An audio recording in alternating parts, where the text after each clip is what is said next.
And we are recording on Saturday, August 26th, 2023 at 2:13 p.m. Eastern Time. Mr. Stephen Wyatt and Miss Anna, you're going to have to tell me, you're going to have to pronounce your last name for me. Anna Veretelnikova. Hi, I, Tim. I will not be able to repeat that, so I'm just going to call you Anna V. All right. So obviously, I got in touch with you through Baz, and you've got quite an interesting story, Mr. I would say interesting is maybe not the word. Heartbreaking and infuriating, and you want to get it out there. And although I don't have a Joe Rogan audience, I have somewhat of an audience, and as I just told you a minute ago, it just feels like the right thing to do. And if I can ever offer, if I can ever do a good deed, I've certainly been helped out by people that I view as guardian angels over the last couple of years I've never had to give them something in return.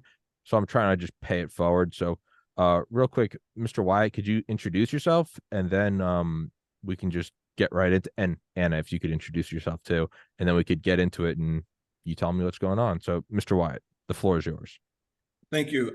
Tommy, I'm just a regular old guy from Louisiana. I spent some time in the Marine Corps. I'm here in Berlin, Germany, because I'm, again, serving our country, serving the troops. I provide fuel, diesel and gasoline and aviation fuel to the active duty troops in EMEA, also in the European Union. Soon to expand to the Asia Pacific market as well. So I've been doing that for 11 years. I've been in Europe now for 23. So that kind of gives you an idea of why I'm here. I have two little boys. The oldest one is 9 and the youngest is 6. And I'm here because I have been struggling for 2 years on my own to get my boys back. I say on my own. I've been lucky, but the efforts that I have tried, which are the legal means, have not worked for me. So I'm just this guy from Louisiana trying to put his family back together, and I'm here because I need help. Yes, sir. Yeah. Yes, sir. Anna, could you introduce yourself? Hi, my name is Anna Veretelnikova. I am an attorney here in Kazakhstan, where Mr. Wyatt's children are as well. And I've met Mr. Wyatt over this summer for the first time when almost at the very end of his case. And I really want to say that I do believe him. I do believe that he's the good guy in this story. And I really am interested in helping him as much as possible. And yeah, if Baz ever puts me in touch with anyone, I never question it. Baz is a saint with a beautiful beard. He is a silver fox. I wish I could grow that beard. Mr. White, could you maybe tell everyone how this started, what led to it? Because it's people listening, it's just an odd situation when it's like, what happened to your boys? Where do they go? Yeah, how to start is interesting. In 2020, my ex-wife and I went through the final divorce in Estonia. At that time, the family was a unit. However, when the divorce happened, I asked her if she would find somewhere else to live. My company, which is registered in Miami, Florida, owned my house. So it wasn't an issue of who lives where, because I didn't even own the house. It was owned by my company. So I tried that November. Didn't do much in that November because I wanted to celebrate Thanksgiving, which is what I normally do. Also Christmas and New Year. And in February, she decided, well, she had been telling me a couple of scenarios. In Russia, the men go out to buy beer or cigarettes and they never come back, and the woman takes the house. Or if the woman can get the man arrested and locked up in jail, then she could claim abandonment and take the house. So I explained to her that neither one of those situations would work in my case. And she tried it. I don't smoke, I don't drink. So she know that I'm not going to go out to buy beer and cigarettes. So she called the police on a Saturday, Yeah, on a Saturday, and lied. I don't know what she told them. They went off into another room speaking Russian. 2 hours later, they came back and they said, "We're going to take you to jail this evening." And I'm like, "Why?" They said, "Well, she claims you threw a boot at her." I'm like, "A what? A boot? A shoe?" She said that I threw it. She didn't say I hit her. She said I threw it at her. I'm like, "You got to be kidding." No. So I spent the night in jail, solitary confinement, if you will. Spoke to the investigating detective the next day, and they let me out. This was on a Sunday. By that Monday or Tuesday, we got a letter from, my then attorney and I got a letter from the police indicating that that was false detainment, and that I had the right to sue the Estonian Police Department for damages, which I did, and the case is pending. There are two. There's that one in the situation that happened at the airport where I told you earlier, coming back and what they did from Los Angeles. Could you repeat that? Could you repeat that story, the airport story? Okay.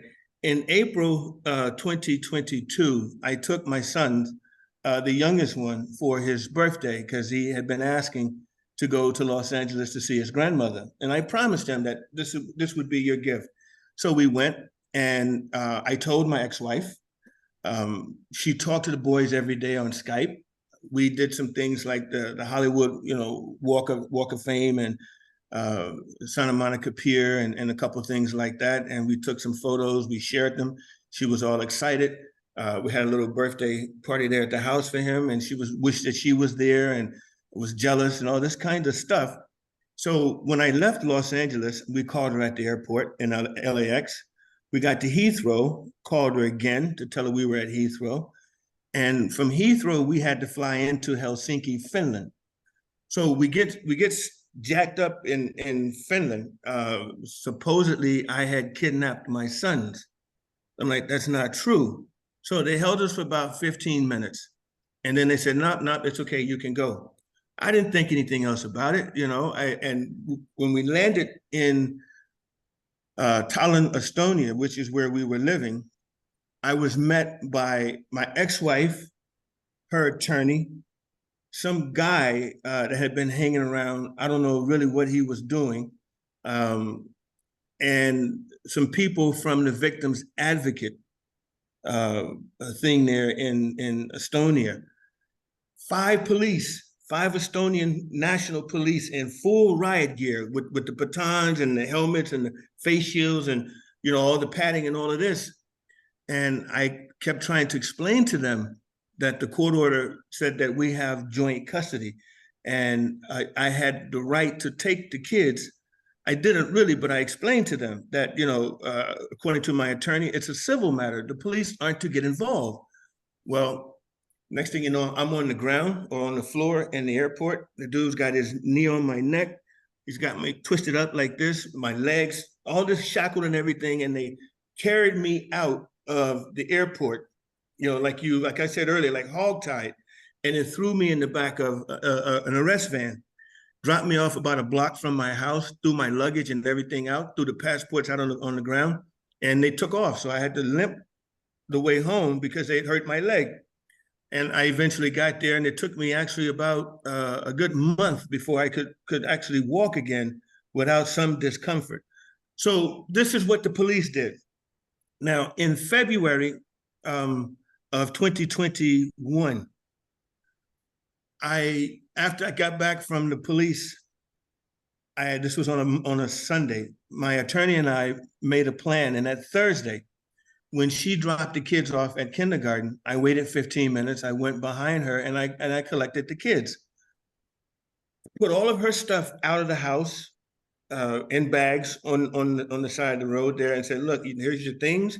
You come get them. The gates are locked. You're not permitted in the house again. Now, one of the reasons for that, Tommy, we had 3 floors in the house, the 3-level house. And my biggest concern was that she would throw herself down the stairs and claim I did something to her. Because what I described to you in February of 2021 was the second time she called the police. The first time, she picked up the kid's toy, a little toy bicycle, the kind that you don't have the pedals when they, they're just starting to kind of get their balance on the bicycle thing. She picked it up and threw it at the glass. Right at the side of the front door, there was a huge glass wall. Mm-hmm. And she threw it on the glass, and the bicycle bounced back, hit her in the nose, and on this side of her body, bruised her up pretty bad. She lied and told the police I beat her up. So then I went through this situation with the police, and I guess about a month and a half later, some police came to the house following up, and she lied so much. She told them then, yeah, I threw the bicycle on the glass and it bounced back and it hit me in the face, it cut me and blah, blah, blah, blah, blah. I'm like, I'll be damned. You say this stuff to these people, and they come in and they rough me up at my house, or they rough me up in public and all this other kind of stuff. What is it that you're trying to accomplish? I don't get it. So February, I put her out. I make an agreement with her that I will take the boys to school, bring them back every day. She would not interfere. That lasted about a month and a half.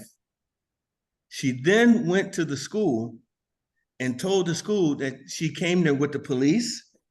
You'll see a theme. She had a court order and that she was removing the kids from the school.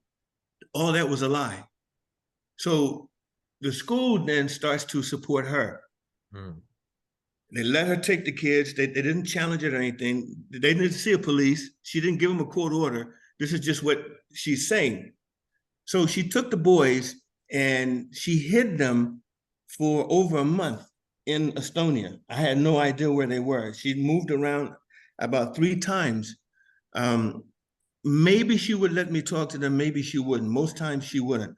So eventually I got the boys back. A week before my oldest son was to take an entrance exam to first grade to this prestigious school. He didn't get in because for that amount of time, he wasn't going to school. She didn't, work with him. And he had really bad penmanship. His writing skills were really bad. Everything else was fine, but she wouldn't work with him on this. And he failed the test because of his writing. So then I put together a custody agreement where we would have 50-50. She violated this thing so many times. She would just move and hide the boys. And we were supposed to be able, the agreement was 15 minutes talking to the boys every day when they were with the other parent. She would keep the boys sometimes for a week and I wouldn't hear from them at all. This played out over the whole summer until around about July or August when Alexander and Jordan told their mom they were tired of this 50-50 thing and they wanted to stay 3 weeks with me and 1 week with her. Now, initially she agreed, and then just everything fell apart. And this is part of her modus operandi. She'll agree on something and then she will come back, change her mind, or add other stuff to it, or just flat out lie and say that I did this, or this, therefore she's not going to live up to her end of the bargain. So in October of 2021, the boys refused to go to her apartment. Now I'm trying to condense this because we only have an hour, but I mean, there's a whole lot of stuff that happened over the summer. In October, I kept the boys for the 3 weeks. They wouldn't, after the first week, I tried to take them back. They wouldn't get in the car. I had to motivate them, agree to take them to McDonald's or whatever else, to get them to get in the car. Once they got in the car, we went over to her apartment. They wouldn't get out. They didn't want to live with her. So I brought them back to the house. They stayed for 2 more weeks. During those 2 weeks, she created all kinds of drama at the school, Alexander's first grade. Oh my God, this stuff just blew up one day when she tried to take the boys from me during my time.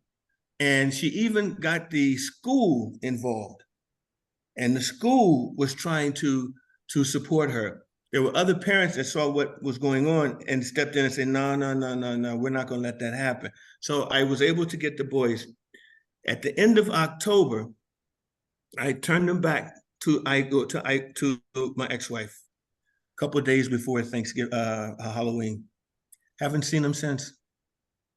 That was October 2021. She took Alexander out of, the oldest one, out of first grade, which was against Estonian law. You know, kids going to school is mandatory.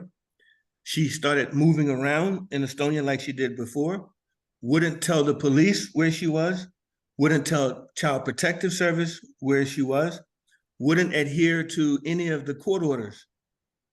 In November, I understand, she left Estonia and she went to Sweden, where she met up with some folks from Nigeria.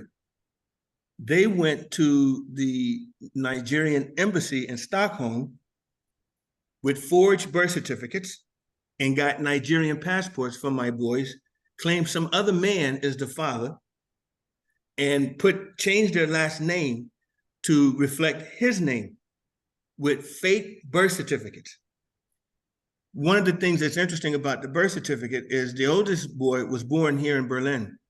So he doesn't even have an Estonian birth certificate, but she forged a birth certificate for him. Secondly, Estonia only issues birth certificates in English, Russian, and Estonian. She made the birth certificates in Swedish language. So there's just all kinds of crazy stuff going on.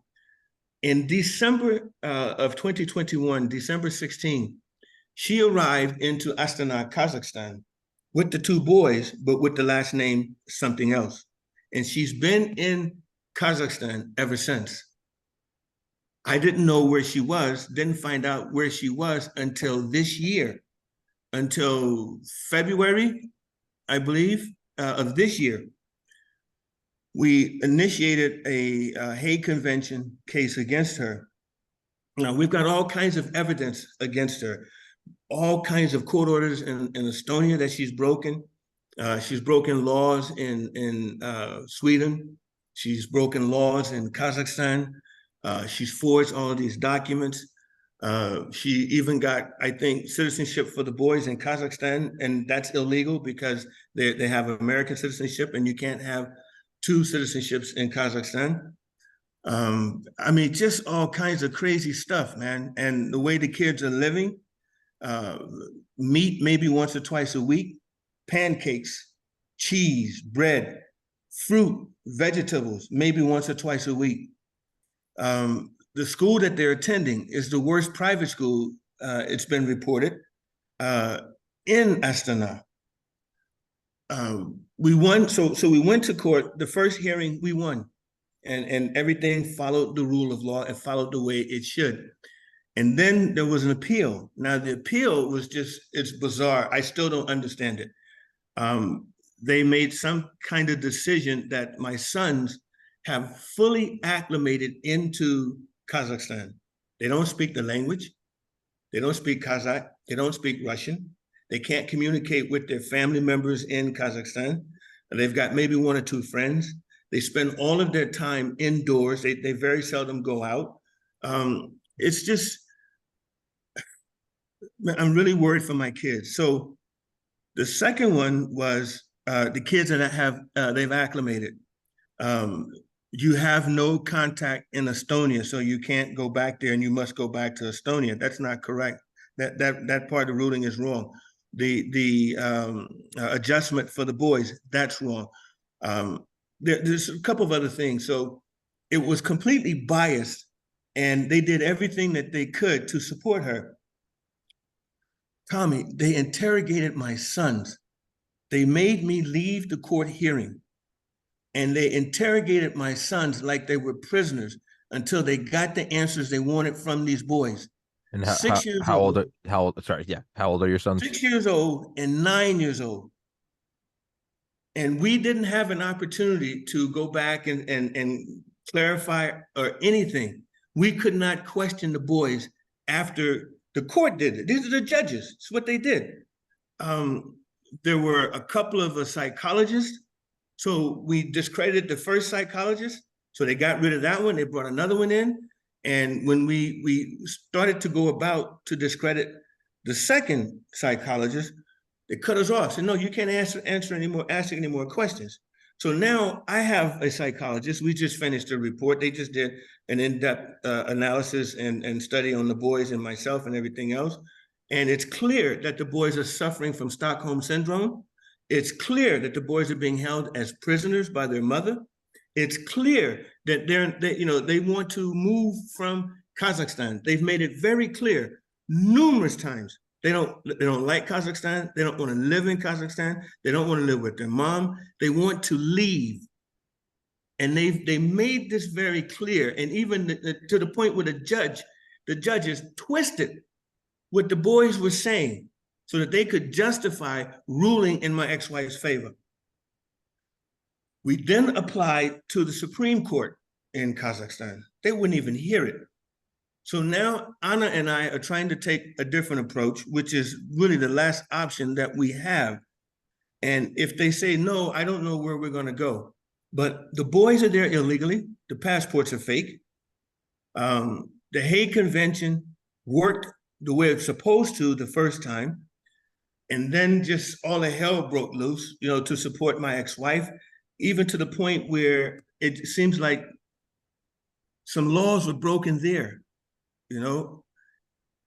I don't know what else to do, man. I miss my boys. And the part that really bothers me the most is my youngest son.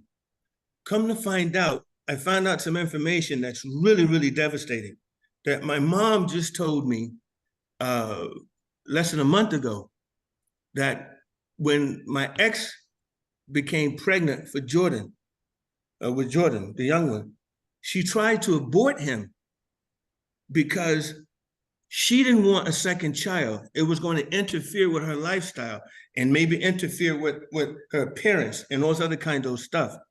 And the whole time since this boy has been alive, she's neglected him. She does everything for the older boy.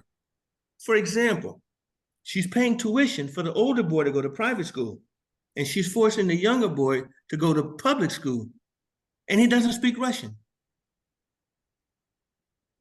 So I'm worried, man. I'm worried. Whenever I talk to these boys, they're like, Pop, when you coming to get us, Pop? When are you coming, Pop? And it breaks my heart because I don't know. I don't know. And I'm trying as best I can to give you a condensed version of what has happened. But it's just been a nightmare that, this woman can lie and motivate all of these people to do dirty work for her in Estonia. I was followed around by the police to the point where I had to move. I left the country. There's the people who helped her kidnap my kids used to come over to my house and I would feed them and would share Thanksgiving with them and, all this kind of stuff, give them food and everything else. And I don't understand how this woman can lie and get other people to lie as easily as she does. And when you go through the court record, almost all of it that she has said is a lie. When she appealed one of the cases in Estonia, and she lied and said it was an IT issue, the reason why she couldn't get into the portal to get the documents. And the judge came back in his resolution, and he had the date and the time and how long she spent online and the documents she was looking at and everything else. So the whole IT log trail. But she sat there and she would lie, thinking that we're all stupid. So she lost that one. So, Tommy, I don't know what else to do right now. I'm reaching out because I need people to get in contact with the Nigerians, with the Estonians, with the Kazakhs, with the Swedes, and say, hey, look, man, you guys need to do something to help this man get his kids back. Because right now, okay, there are, I think, 3 or 4 different violations that she has done in Kazakhstan. And they know it. We've provided them the documents to show that the passport is fake. If I had done that, I would be in jail right now. Right this moment. She's still walking free. The people in Estonia know where she is now in Kazakhstan. They've got an arrest warrant for her. but yet they want, and they have legal reciprocity with Kazakhstan, but they won't send for her to be extradited. I have made so many calls to the Nigerians, to the embassy in Washington, D.C., to the embassy in Stockholm, to the national or to the Nigerian Immigration Service in Abuja.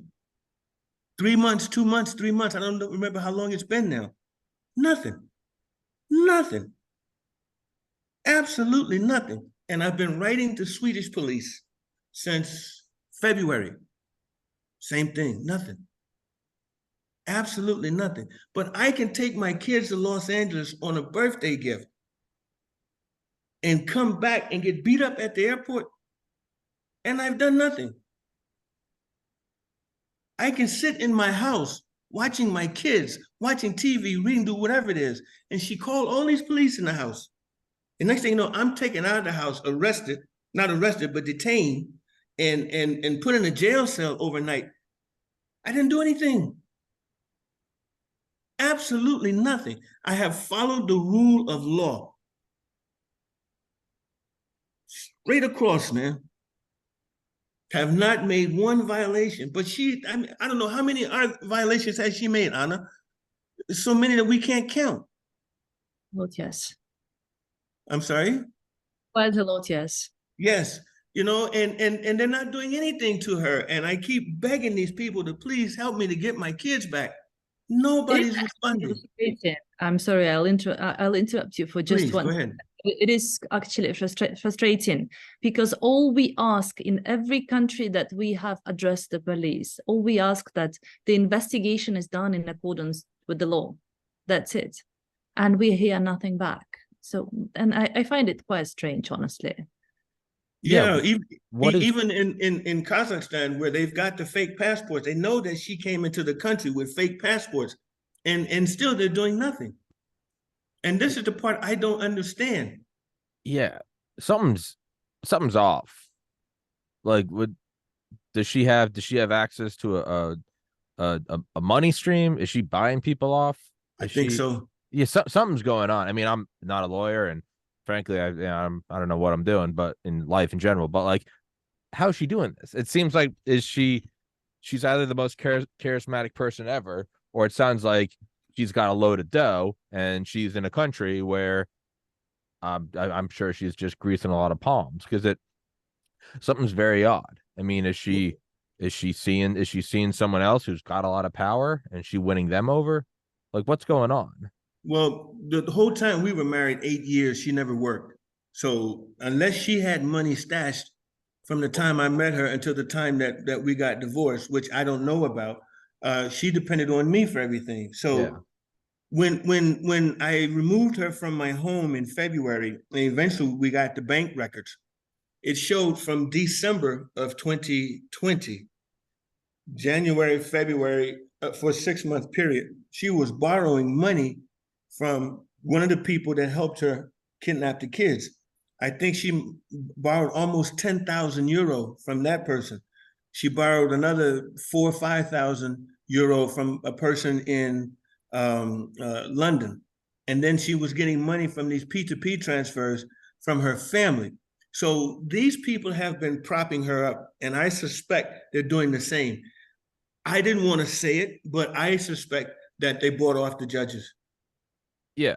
I mean, legally, I would say that, yeah, we're speculating, and is the mindset maybe, let's keep drawing this out, and Steven will eventually, he'll eventually start paying. He'll pay us all off. What is that, the promise? Is it, hey, don't worry, this guy's going to open the purse strings eventually? Something's going on. Yeah. What was it that Igul said that the psychologist wrote in her report? Well, the psychologist wrote quite a lot of things. You need to remind me She said that she was going to pay me back or something. You remember that? No, I don't think so. But she definitely had been asking for money, and that's quite strange too, because Steven has suggested that the younger boy goes to the private school too. Yet the response was, well, pay the tuition for the older boy first, and then I let you speak with them. And I think there is a certain amount of blackmail involved too, because Stephen does want to talk to the kids. He's a good father. I mean, the psychologist who's been doing our reports noticed how good he is with his kids, how much he loves them, how much they love him back. And it's certainly difficult for him not to be able to see them, to speak to them. And perhaps I can only suspect, maybe, yes, she would like to sort of make the situation completely unbearable for him. Well, that's what it sounds like. Sorry. Yes. Yeah, go for it. I mean, in the report from the psychologist, which is 100 pages, there was a statement that Aigul made to the Child Protective Service in Estonia, because I kept the boys for 3 weeks. She said that now I'm going to pay him back. Oh, yes, I remember it was like that. Yeah. So part of this is just, just spite, man, and just doing things because she can. See, when the first court upheld the Hague Convention, and I have sole custody of the boys, by the way, from Estonia, from the Estonian courts, and they upheld that, then they had 10 days to appeal.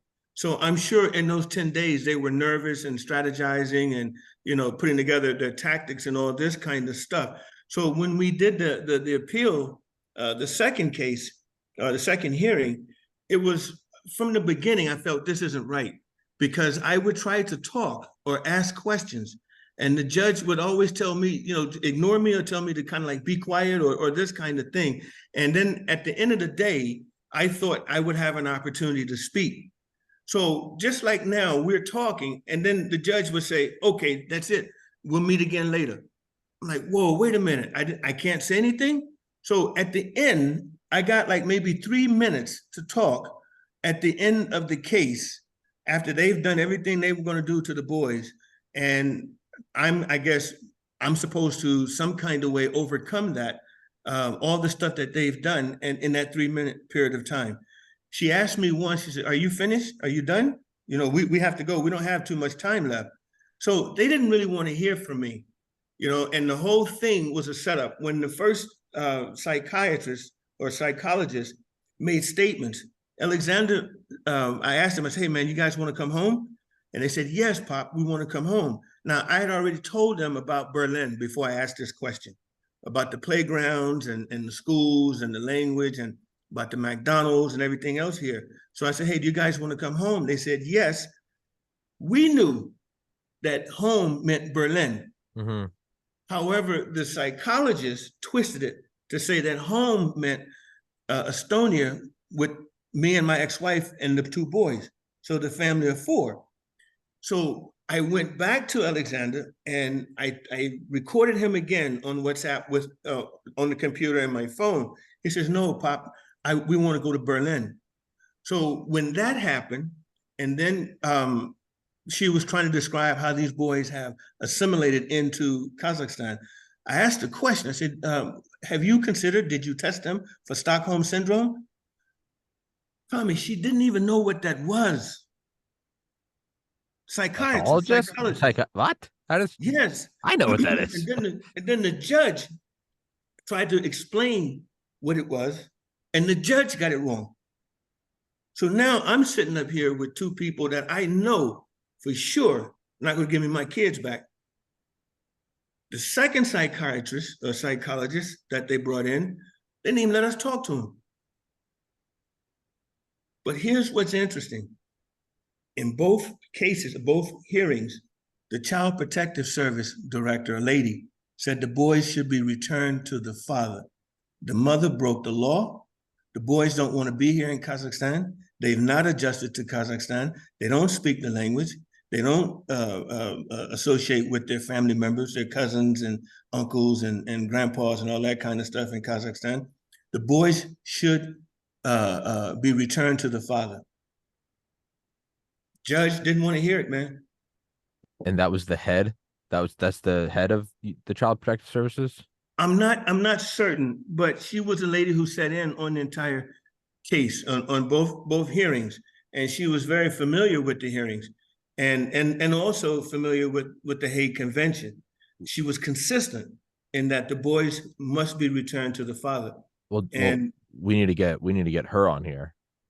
That's what we need. That's you gotta few and far between. It seems like you have allies few and far between. So we got to find the ones that are for you. And she's not just some random lady. She works there.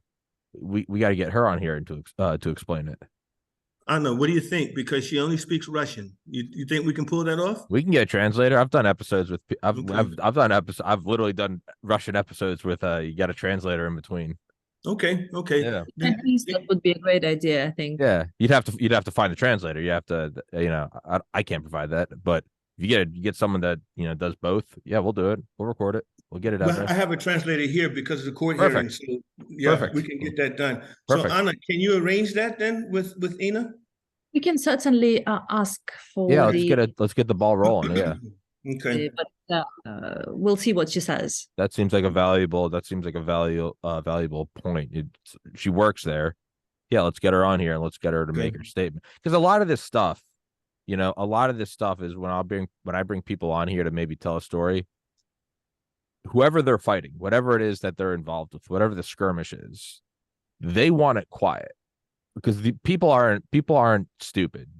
They know what they're doing is wrong and they want to keep it in the shadows. Yep. I mean, that's what Baz always says. Baz is always like, when Baz is, finds a kidnapper, they're never some mentally ill person that doesn't know what's going on.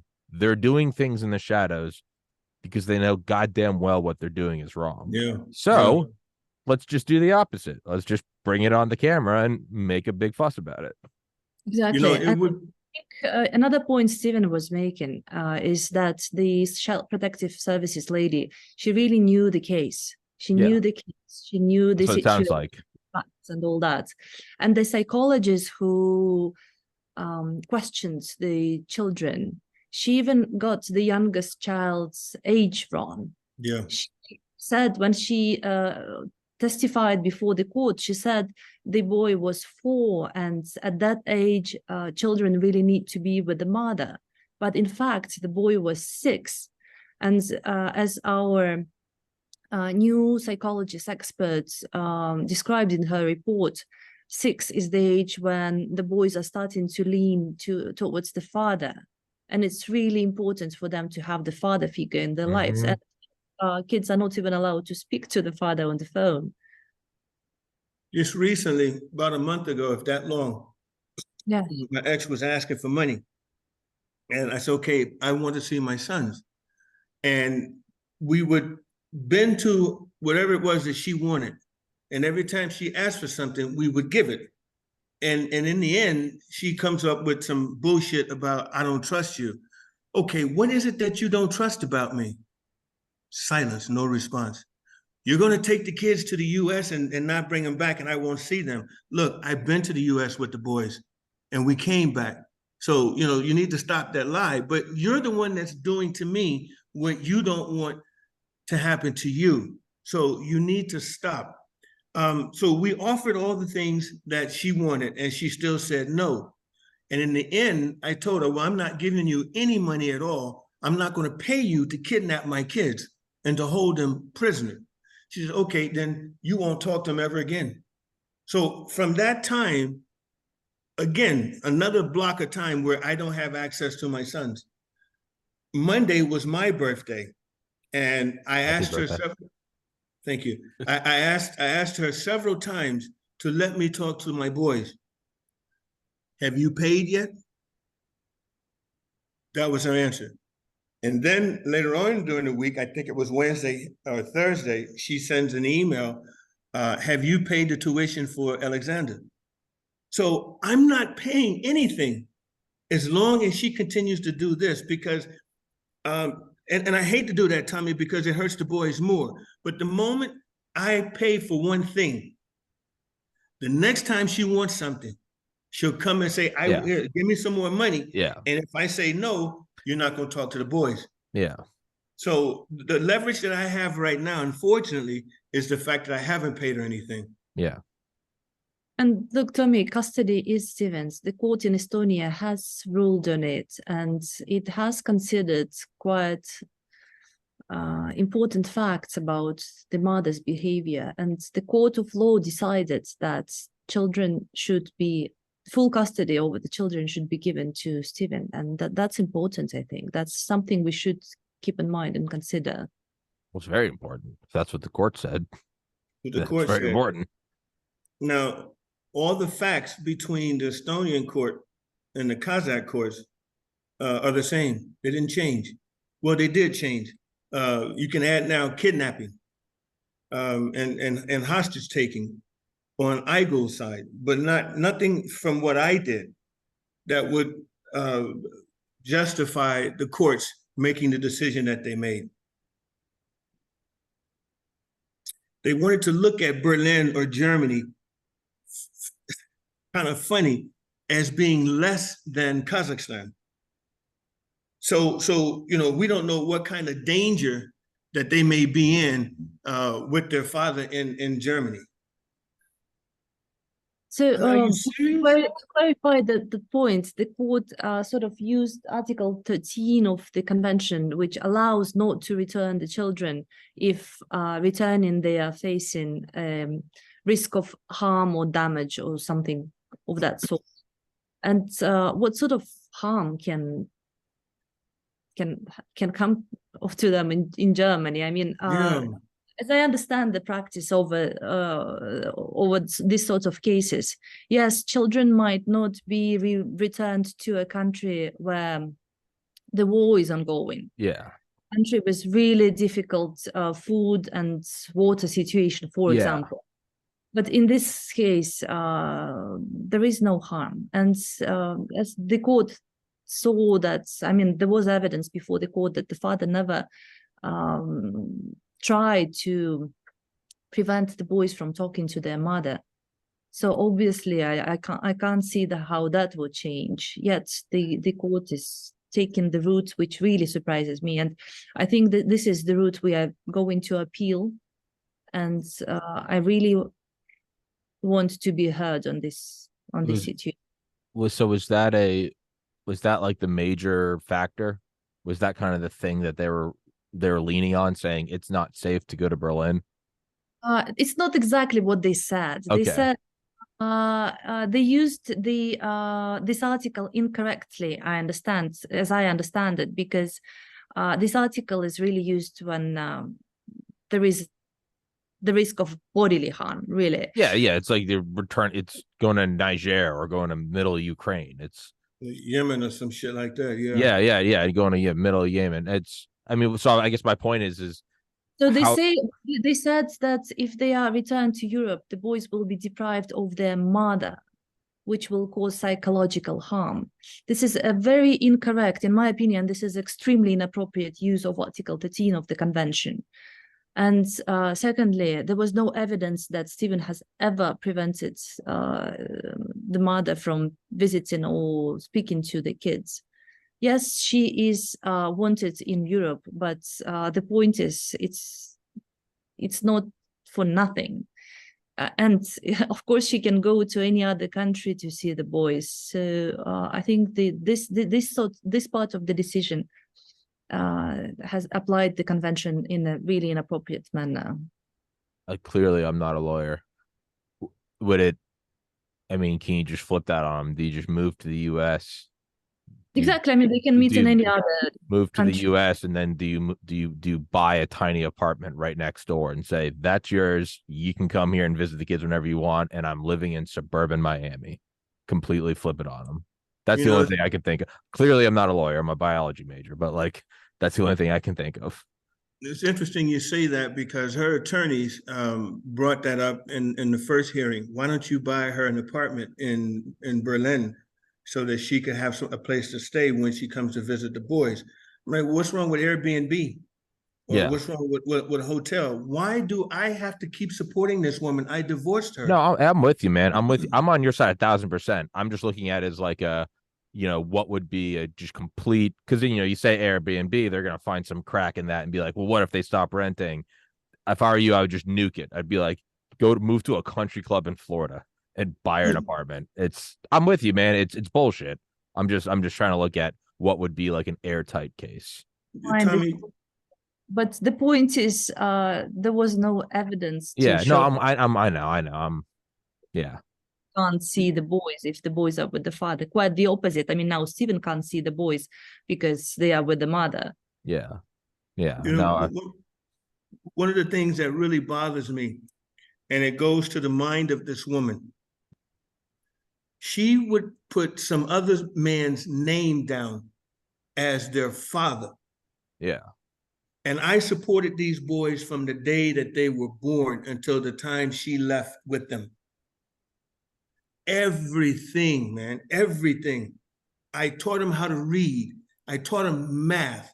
You know, we would, I bought a microscope so we could sit there and look at things and talk about science. Before Alexander entered the first grade, I had him working in third grade workbooks from the US. My mom was, she spent 37 years at LA Unified School District in the psychological services department. So she would buy all these books for me to help the boy, you know, all kinds of stuff, man. The science was amazing for first, second, third grade. History, we were talking the other day about the Louisiana Purchase, because this is where our family's from. And I got ready to tell him about the Louisiana Purchase. And he said, Pop, Louisiana Purchase happened this year, blah, blah, blah, blah, blah. They spent this kind of money, blah, blah, blah, blah, blah. And all these, I'm like, whoa, okay, partner. You know, you're good, man, you're solid. So he had a jump on things going into the first grade. I have no idea where he is now. Jordan, because nobody really worked on him or worked with him.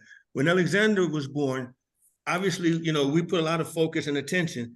When Jordan was born, this was like an afterthought kind of thing. You know, she would throw the boy at me sometimes. I don't have time for this, and would literally throw him at me and then go off into the bedroom on WhatsApp.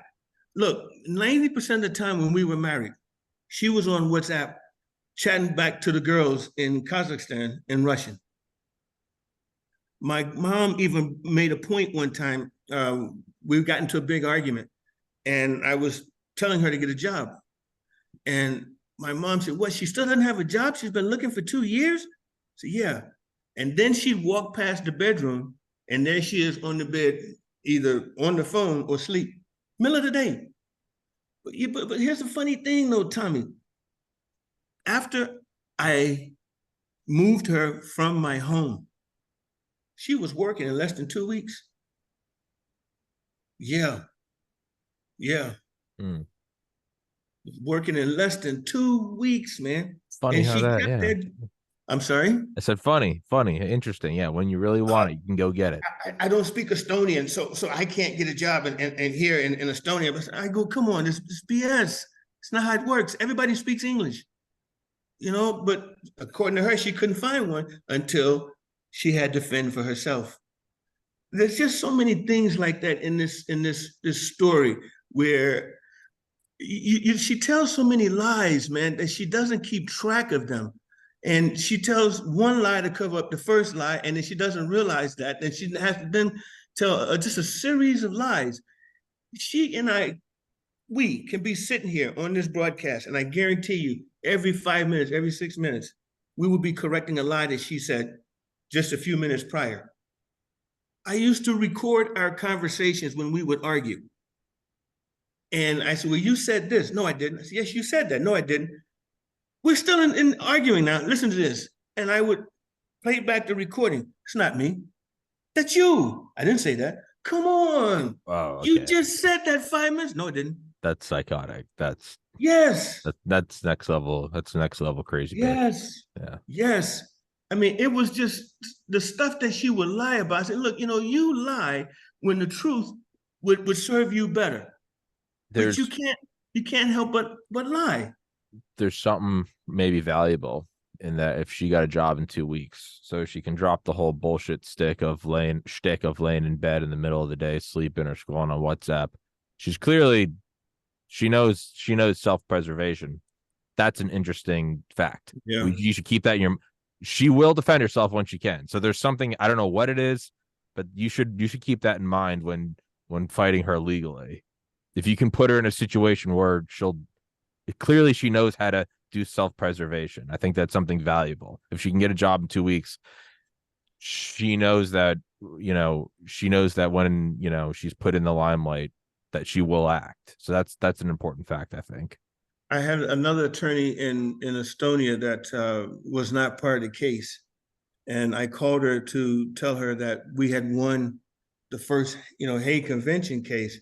And she wrote back just a few words: "Don't underestimate Aigul." And that, when she was right on the money with that one, man, I'm like, whoa. So look, we need to write some people, because I've written my congressmen, I've written the senators, I've tried to get the FBI involved, I tried to get the State Department involved, and because the kidnapping happened in Estonia and not on U.S. soil, they're saying that there's nothing that they can do. But when the people like Brittany Griner gets locked up for nothing, the State Department gets involved. So I need folks to start firing off letters. I need to get some national attention from the media. I need this to be pushed back onto Kazakhstan to say, why are you keeping these boys here? Because in my opinion, man, the Kazakh government now is guilty of kidnapping. They won't let these boys go because they're too busy supporting the mother. And that's wrong. They're more concerned about the mother's rights than the children. And what they're supposed to do is look out for the welfare of the children. And there's no way you can tell me, in the situation that we're in, that the boys are better off where they are right now. They hate it. They're talking to me on WhatsApp, and I will ask a question. And what's interesting about the way they answer, they would always look up and beyond the camera on the computer to see if I can say this, Mom, because she's standing there behind the computer. Yeah, it's under duress. Yes. So it's very easy to understand that some of the answers that they gave were answers probably that their mother told them that they had to say. I'm just trying to think of every possible angle. I mean, if you're one of the executives at this company, and that provides fuel for U.S., you think there'd be some U.S. military, U.S. government concern about, you have to be, your mental state needs to be good. If, because you're in an important position, you think that there'd be something there. I mean, I'm just thinking of everyone I've interviewed, people I could email. And also, as long as the fuel is flowing, they don't care. Yeah. Well, that's the point, is I would argue that you would need to be in a good mental state for the fuel to keep flowing. Yeah. That's what you want. You don't want a pilot who is, hasn't slept in 3 days. Yeah. That's you're going to boot him off. So that, I don't know. I'm just thinking of everyone I could talk to. So for everybody that's, watching this, obviously we're not doing this one live. Mr. Wyatt, would you care if I put your email in the description of the video, or do you have another email maybe that? By all means, put it in there. I have no problem with that. Because I can contact everyone. I mean, again, I don't know how helpful it'd be. There, I can obviously use my contacts I've made through the show, but we never know who's watching. Maybe somebody watching it is just, you have people who watch and never comment, so I wouldn't know. Maybe there's someone watching who's like, oh, I have a lawyer friend in Estonia. Like, this shit happens all the time. I don't want to get your hopes up because I don't know that. But you never know who's watching. You never know where it's shared. It is kind of a weird, mystical thing. So for everybody watching, I will, this is kind of a desperate situation. So you might be thinking to yourself, nah, they have it taken care of. No, we do not. So I will put Mr. Wyatt's email in the description. If there's anything you can do to help you, the listener, if you know someone, if you just pass it along, please contact Mr. Wyatt. So I just want to put that out there, as the email will be in the description. In 2 years, October will be 2 years. I've spoken to my sons. How many recordings did I send you, Anna? You remember? How many? 18. So I've spoken to my sons. Less than once a month. Yeah. basically, that kind of thing. Look, I'm not sure, but I would imagine that someone with a legal background or contact to someone with a legal background can answer this question. Is it against the Geneva Convention or some other kind of international convention for adults to interrogate a 6-year-old and a 9-year-old in an official setting the way they did? Because I'm thinking that's wrong, man. That's got to be a violation of something. You just don't do that. In the US, you can't question a 6-year-old and a 9-year-old without the parents being there, correct? I think so. Yeah. Yeah. Like, right. Yeah. So I don't know. I mean, you would go to that length so that you can rule in favor of a person that you are leaning towards with a big bias. That's wrong. You're supposed to, as a court, you're supposed to uphold the law. You're supposed to be the rule of law. You're supposed to adjudicate what's right and wrong, not jump in and then be wrong as well.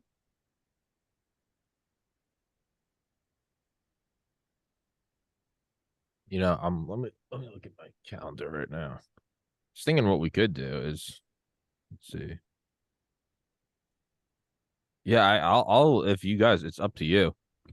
I'll start clearing this time slot on Saturdays, and you guys can just come in and give updates. I don't care. I'll do it. I mean, if you guys want to like get other people to come on, you know, the Child Protective Service, you want to get other lawyers, if I can contact other lawyers, if there's other people interesting, we'll just start making this a Saturday thing and just start making noise until something's over. Because again, these people don't want anyone to know what they're doing. They know what they're doing is wrong.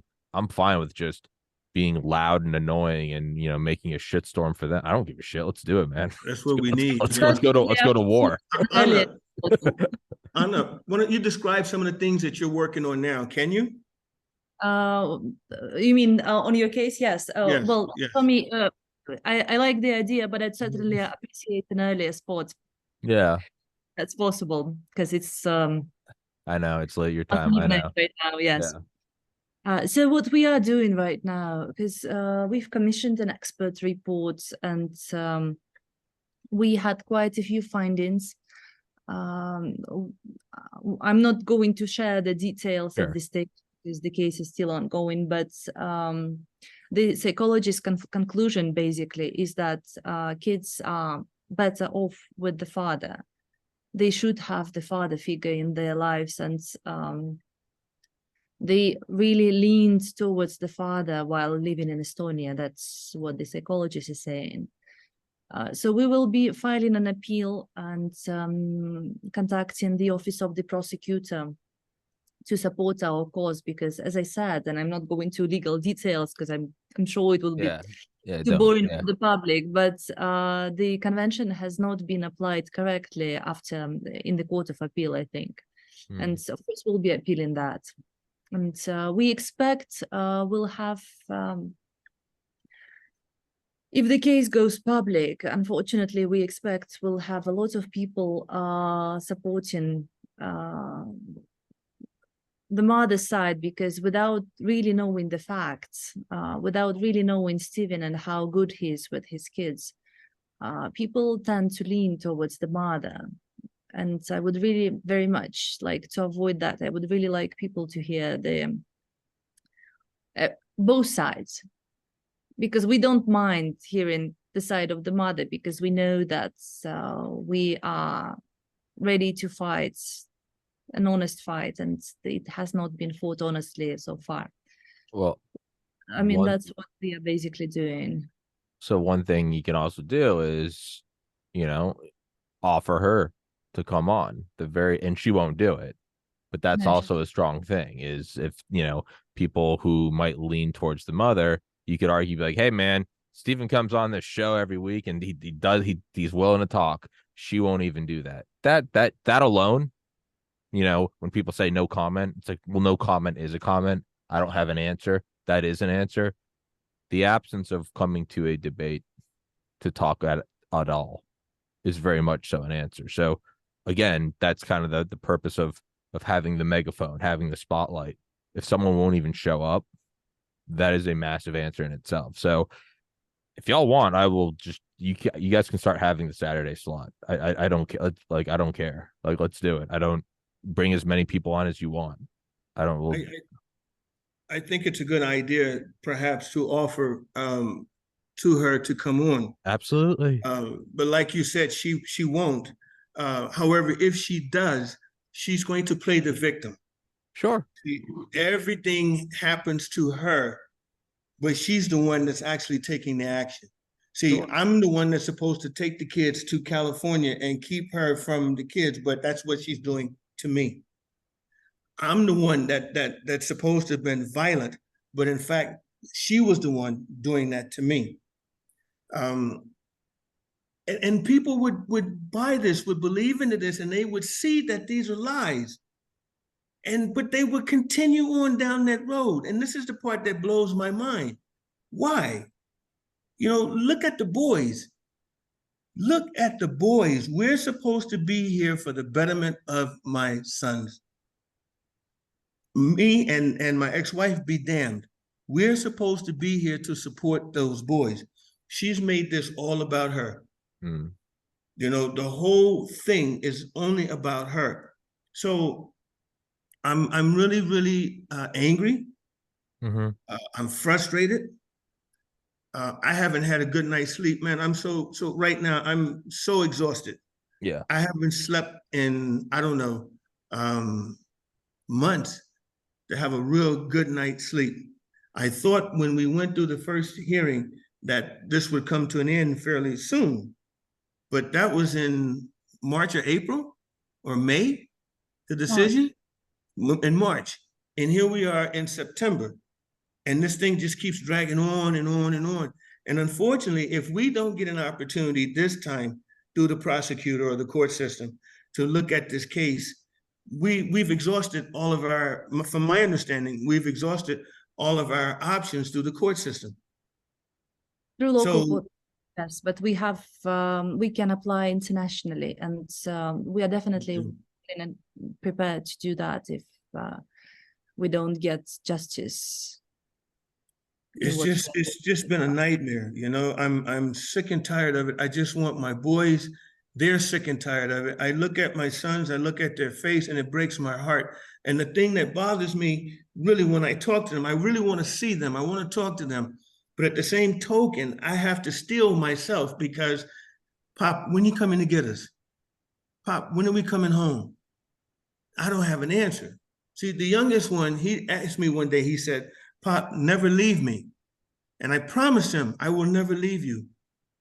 But yet I cannot live up to that promise. And every day, and Anna will tell you, every day, 7 days a week, I'm thinking, I'm sending her messages. I'm trying to figure out, can we do this? Can we do that? Why can't we do this? And I mean, the whole nine, all of my thoughts are on how to get these boys back. And I think now the only way, well, I won't say the only way, but I'm really grateful that we have this platform. And we really need people to start reaching out and to contact folks in the US and make noise. One of the things we know about the US, you make noise in the US and things happen. Yeah. I mean, they happen like, I mean, it's like a wave, man. Shit just happens, bro. Yeah. So I've been here fighting this myself, and I've gotten this far myself, just me for the most part. Anna has been a godsend, man. I don't know how many attorneys I've been through, how much money I've spent, and all of them was a little bit shaky. She is the only one that really sounds like the real deal. And I'm hoping that she can really, you know, pull this off for me, because I don't have anywhere else to go at this point. You know, I don't know what else to do. Thank you. Doing my best. Thank you. Yes, yes. And there's no doubt, no question about that. Anna, the young lady that's a psychiatrist, she is a professor at the university. So she's one of the top experts here in Kazakhstan. She asked me a question. Well, how do you know the boys are suffering from Stockholm syndrome? I said, look at the video. And she picked up on it immediately, just like I did. You look, there's just no life in their face. My ex has him up against a wall, just like you do prisoners, man. Up against a wall, sitting there, just a blank wall. And ask him questions. Yeah, Pop. No, Pop. You know, one of the things that I noticed, and I didn't want to say it, bring it up, I didn't bring it up to them, and I hadn't said anything to the psychiatrist or anything else. Every night before we went to bed, we would tell each other, I love you. So I love you, Pop. Say, I love you, boys, you know, this kind of thing. And we make a little game, a little joke about it. I would tell these boys every call, I love you guys. I'm so proud of you. They never once repeated it, not one time. So there's just so many things, man, that I see that I'm really worried about for my boys. Alexander and I, we made a deal that if he would work hard to get into MIT, this is what he wants. He wants a PhD from MIT. I said, okay, that's what you want? I'm gonna do everything I can to make sure you get it. That's my job. Jordan, we hadn't gotten that far yet. Jordan was 4 years old when I saw him last, and I had just started teaching him how to read. We would go to drop off Alexander in the morning to first grade, and he and I, Alexander and I, would sit in the car and read signs, and we'd make jokes about the signs and different things like that. And Jordan couldn't read. He said, Pop, I want to read. I'm like, oh, bruh. Yes, come on, let's get this done. So we spent about, I don't know, 20 minutes a day, and we just go through small words, C-A-T, cat, B-O-Y, boy, you know, this kind of thing, P-O-P, pop, M-O-M, mom, his name, Alexander's name. And then I would put a couple, 2 or 3 words together just to try to get him to look at these things and know what they are, and know when you put certain letters together, you have to make certain sounds and everything else. And he was getting it. And he was like, Pop, I can read, I can read. I said, yes, you can. And it was such an exciting moment to see the joy in my son's face. But just like she did with Alexander, interfered with his education, and he didn't get into the top school, now she's interfering with Jordan's education as well. It's not right, man. It's not right. So I want to get my kids back. I want to raise them properly. I want to give them really good food. You know, Alexander keeps telling me all the time, Pop, I really miss pork. I really miss pork. Bacon, that's his favorite. Pop, we hadn't had any bacon. You know, dude, come on, man. I'll get you bacon when I get you, you know, this kind of thing. So Kool-Aid, sweet drink. Jordan, that's his thing. Pop, you got all this sweet drink. Yeah, man, I got a whole bunch of it just for you. So I bought like 200 packets of sweet drink for him. So when they come, they can just drink until they pass out, kind of thing. Yeah, you know, cheese flavored popcorn. Hell you know, yeah. I got with 25 or 24, a couple cases of that for them. They love beef jerky. Yeah. Pop, we want meat. So when they say they want meat, they want the jerky. I've got Jack Link's beef jerky here for them. You know, just getting prepared, man. Just, you know, getting ready for them. And every day is a disappointment. Every day. It just seems like it doesn't end. Well, it's gonna, you know, it's gonna be an endurance run, but you know, you clearly want it. You'll win out in the end. And it's just, you know, as I've learned with this podcast, you oftentimes just start, don't wait for the moment to be right, just start and keep going, and it will work as you push forward over time. I mean, I really do think, and it's obviously you don't have to, I really do think y'all should just come on here frequently and just try to get more and more people involved, and you will win. You're gonna win. It's gonna happen. It just, you know, it's probably gonna be an uphill climb, but I mean, let's do it. I'm happy to come back every Saturday. I thank do you it, for man. the invitation. Yeah, man, let's go to war. Yeah, I can tell you guys about what I've been doing for that week. For example, Yeah. Was it Thursday? I contacted the Nigerian embassy in Sweden. The guy was really nasty, man. Very rude, very nasty. I had a young lady from Nigeria to make the call. She had worked 17 years at the embassy here, the Nigerian embassy here in Berlin, and then she opened up her own business. He talked to her like she was a child. And then he started about chastising me. I'm like, wait a minute, let me ask you a question. If you sent back this correspondence that you say you did, why am I calling you now? So he couldn't answer that question, and he kind of backed down a bit. But he told me that they will recall or take some official action by next Friday. So I'm just waiting to see what happens. I don't believe him. And to be honest with you, I think he said it just to get me off the phone. Yeah. If he does, I hope they do the right thing. And what they should do is to notify the Kazakh government. One of them was talking about posting a Interpol red notice for her. That would be sweet if they would do that as well. In any event, the Kazakh government now is responsible for returning my kids. That's how I see it. Yeah. Yeah. So I say let's wrap this one up for now. Okay. I'll upload it. I'll send it to y'all. And yeah, it's standing invite Saturdays. I'll put it in my calendar now. Okay. It's y'all's to turn down. You know, if you don't want to do it one week, that's fine. Don't need to do it every week.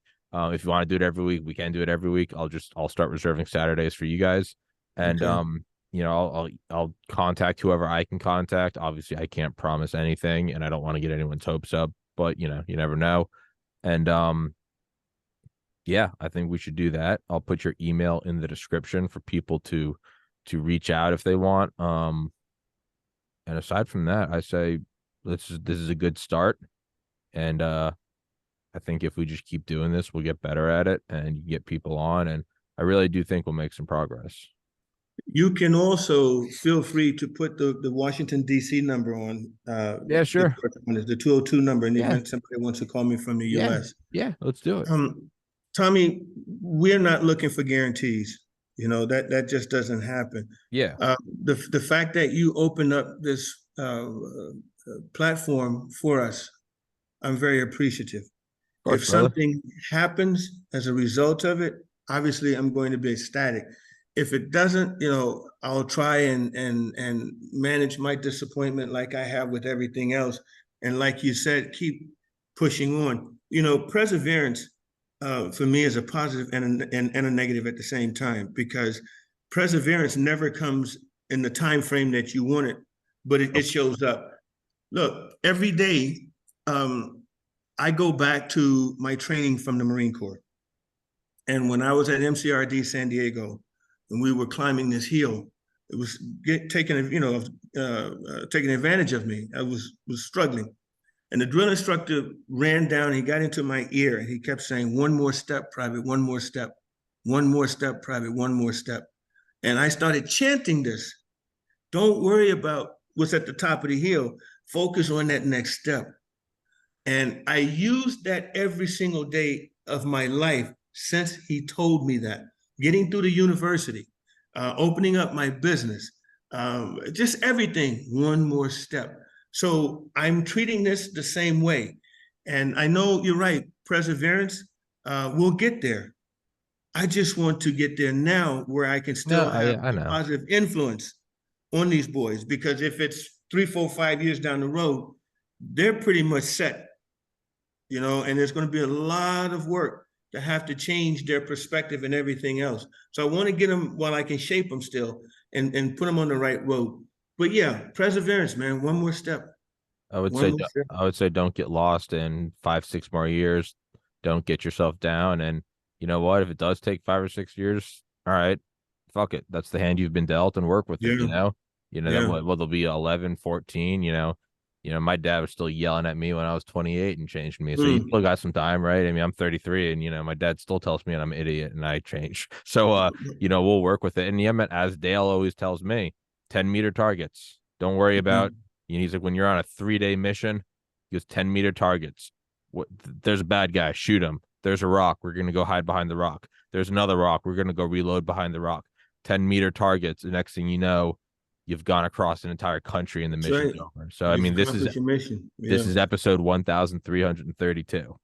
It's 10-meter targets, man. I do day in, day out, little things at a time. And you never once feel like it's happening, but one day you look around, you go, Man, I remember I was trying to break 100 subscribers. Now I'm at, I'm going on 18,000. It's just little tiny things, man. You go to the gym every day, just one step at a time. Can I do 5 push-ups? Can I do 10? Can I do 100? It's just little. No, never comes when you want it to. It's Yeah. never as soon as you want. But one day you get there and you go, how did I get here? And that's how. So, for Anna's sake, let's wrap this one up because I know Sure. it's, she's a million hours ahead of us. And I'll send this to you guys when it's uploaded. I'll upload it right now. And again, if anyone can help, please help. And if you don't, maybe next week we'll get more people to help. So I say let's start doing that. And so for right now, give me 1 sec. Let me